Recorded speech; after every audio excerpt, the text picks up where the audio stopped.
Hey guys, Mike here. So another day in the market and another new all-time high on the Qs and the S&P 500. The Qs are heading to the top of the channel, but the S&P is doing something very interesting, which we'll talk about today because you'll see it all over the internet, I am sure. So I'll bring that to you, as well as we'll go into the semiconductors. It was all about the semiconductors. We'll go into Tesla. We'll go into Bitcoin. Nice chart to show you on that one. But I do want to start off with this right here because I want us to keep things in perspective, right? Because I know you see the gloom and doom and oh, the job market's falling apart, which by the way is definitely slowing down quite a bit. But we got to keep things in perspective. Because as you know on this channel, we like to tell the truth and just kind of keep things in perspective and not fear monger. As you can see, talking about some of this job data, right, with the unemployment rate going up and all that good stuff, this is people with multiple jobs. You can see obviously it's going up, but when you keep it in perspective, which is what you got to do, remember we're getting back to the norms, we're at the same level before the 2020 crash right there. And if you look, even before the '08 crash, .com, all that stuff, way more, higher percentage of people were holding two jobs, okay? And so we are back at that level. Now, the one to really watch is going to be your temp jobs. So we start continuing to get this data out and the unemployment rate continues to rise. These are the first people to go. But when you look, obviously big drop, but look where we started. Okay, so big drawdown, but also what are we in? Same range we were sitting in going from 2014 to 2020. Okay, so again, you can still go over to '08, you can go over to the .com bubble, see where it started from, see where it fell. And again, it's a steep decline, but again, where did you start from? Okay, and so, and how many of these temp jobs turn into permanent jobs or part-time jobs, that kind of stuff. So that's what we're going to keep an eye on going forward when it comes to the employment. But again, keep things in perspective, guys, okay? Now, looking at the charts, we know about this channel that the S&P has been in, above the midline. But what you're going to see, and this is going all over the internet right now, over Twitter and everything else you can imagine, is this like gigantic rising wedge. You can start from there. You can move forward, have a small one right here. But what people are talking about is how it finally broke out over the last couple of days of this rising wedges. And the question is, will it come back down, retest, right, and then bounce, or fall back through and fall down to the bottom of the channel, which ends up giving you between a 2 or 3% drop? But could it be the start of something bigger? And what's crazy is, look how close we are to 5,600, a nice round number, less than 0.5% away, which is just mind-boggling. I mean, this move has been crazy on the S&P and the Qs, right? And so we'll see if that happens or not. Again, if it falls back into the channel, that's not a great thing. If it bounces, obviously that will be a positive thing. And we are coming into what? We're in July, but when do most pullbacks start to happen? It's usually somewhere in July, maybe mid-August, that kind of stuff. And so we're getting to that area of this happening. So we'll see. I just want to make you aware of it, keep an eye on it. The one thing that would back up it happening is the fact that this right here, man, we don't think the breath can get any worse, but only a handful of stocks are outperforming the S&P 500. Remember, the average is 8% a year. It's up way more than that right now. But look at this. This is the percentage right here. 15% of S&P 500 stocks are actually outperforming the index itself. Now, of course, we know why. But today was what? Today was all about semiconductors. So these are some of those stocks. But when you look, why was semiconductors up very nicely today? Because it got price upgrades. Taiwan Semiconductors hit an all-time new high. It got a price upgrade before earnings. Remember, it reports earnings very soon compared to NVIDIA and a couple of these others. But when you look at NVIDIA, same thing, right? They like they need it or not, but they end up getting a price upgrade from 120 to 150 by UBS. So that's a big price upgrade right there. And then I think Bank of America kept them as a buy as well. But when you look at NVIDIA, real quick on this chart, we had talked about, okay, we grabbed liquidity here, we came up, so we're starting to kind of form this pattern. Here we go. This is how stocks like to move. Test the anchor VWAP from the all-time high, end up bouncing from there as well. It is holding around like the 127-ish area right there, as you can see us testing it. And so what we got to look at here is see if we're going to get a bounce from there to move up, which some people would project 132 to 140 or somewhere in that area if that is the case. And again, below it is what? It's a whole bunch of consolidation. You can see basically a couple paths, working out here where maybe it comes up, moves up into this area right here, which would put it around 135, 138, somewhere in there if it decided to move up.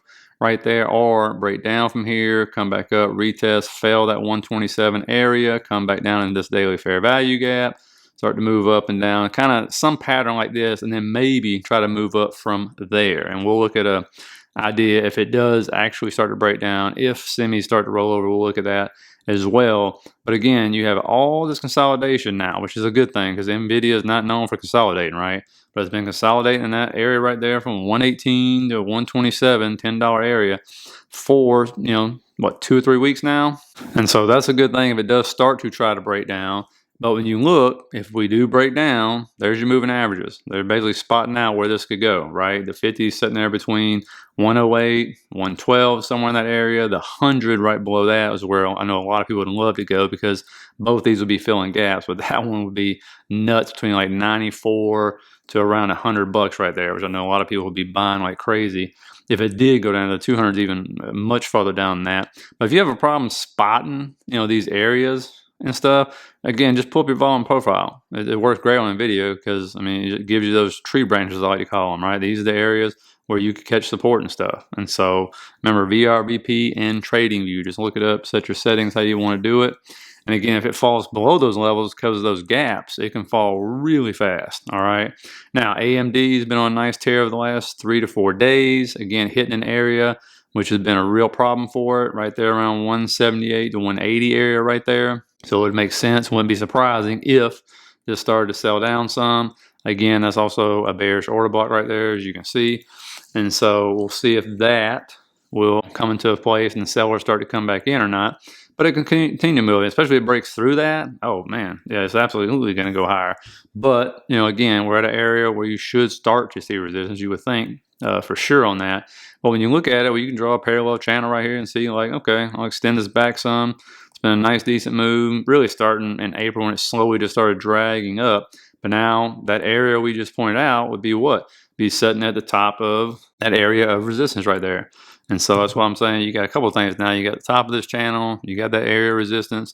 So just keep in mind with a bearish order block right there. If it breaks through that area, come back down and retest, then all of a sudden you have a bullish breaker. And so again, moving averages, 50's curling up right there. Could cross the 100 if it continues to move up. If it does move down, your 200 is basically right there at the bottom of that channel as well. By the time it hit the bottom of the channel, 200 probably be up there at it. And if we do really break down on AMD, which I showed you like in the video, right? It's going to be between that like 125, 132 area right there. It was resistance for a long time. Then it became support. So mark that out. And I say that because semis normally, if a seasonality plays out, they get weaker past the second half of June into August, September. Again, that's why I'm just letting you see this. Now, Intel doesn't have a perfect bounce. It just keeps basically bouncing off this trend line after a lot of consolidation. What it do today? Filled a gap, right? This one's been just brutally hammered down and doing nothing while the rest of the semis are setting like all-time new highs and stuff. But with this one, you got a nice little technical bounce to it, filled this gap. And when we look at this, we pull up the volume profile, you'll see the area it's in now. This is going to be resistance and stuff, as you can see right here. And when we look at it, that's where we stop. If we get above that, you can plainly see, again, we could go up to around 35.29. All of a sudden, you can hit another gap right there, go up to around 38, and then you hit that gap, you can shoot all the way up to 42. Again, just because of the way it's rose and crashed and everything else in that area. So just keep those levels in mind and stuff. When you look over here at Tesla, for example, another AI pump here going on, you can see it hit exactly what we've been talking about, right? Before it started to sell off a little bit today. Right around that $259 area where that volume profile stuck out right there. And the reason why you had an intraday pullback once you hit that level was you had a boatload of call sellers coming in, right? So they own at least 100 shares or more, and they're selling calls on their shares.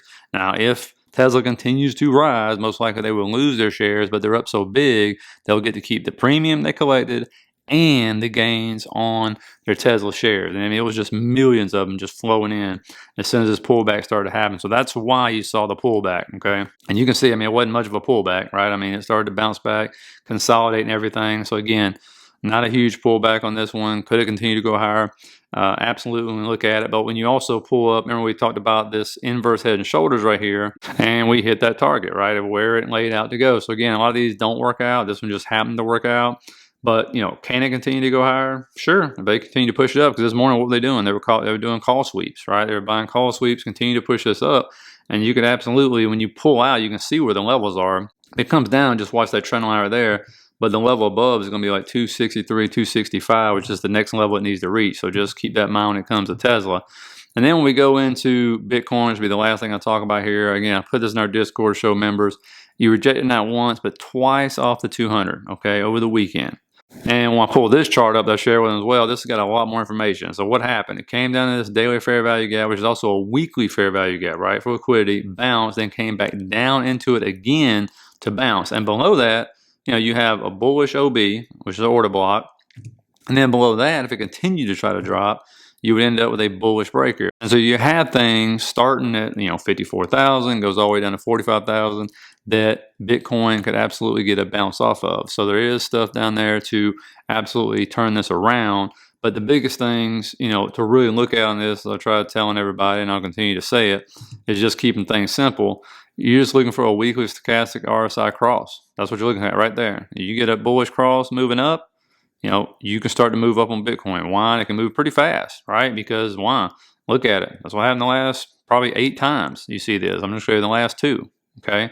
And so you can get big moves if that happens. I can reverse things for sure. And again, I'm going to put a much more detailed video out tomorrow for the members and stuff, going over a lot more stuff when it comes to Bitcoin to let them see it, and the charts they can follow and stuff. But just keep in mind to look for that weekly stochastic RSI cross, getting above that 200, that kind of stuff, okay? If you remember, make sure you look out for that video tomorrow.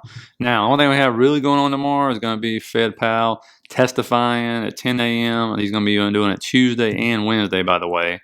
And so we'll see how the market reacts to Jerome Powell in the testimony. He will not say anything new that we haven't heard before, but we know how the algorithms love to react to what he's saying and stuff. So it'll probably create some volatility for sure. Again, no earnings to worry about until we get to Thursday. Fridays are the big ones with the banks reporting before the opening bell. And then next week, we kick off the crazy, okay? That's just the way it's going to be. Feel free to put your questions in the comments for this Saturday's upcoming video about answering your questions and stuff. I'll go ahead and start working on that and putting it together and everything.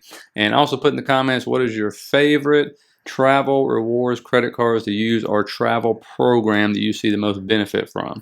Just cutting that on that right now to do some research on it. So anyway, please hit that like, subscribe button on your way out. Really appreciate it. If you'd like to sign up for the membership, listen to McDonald's combo, just click on the link down at the bottom. See you guys tomorrow.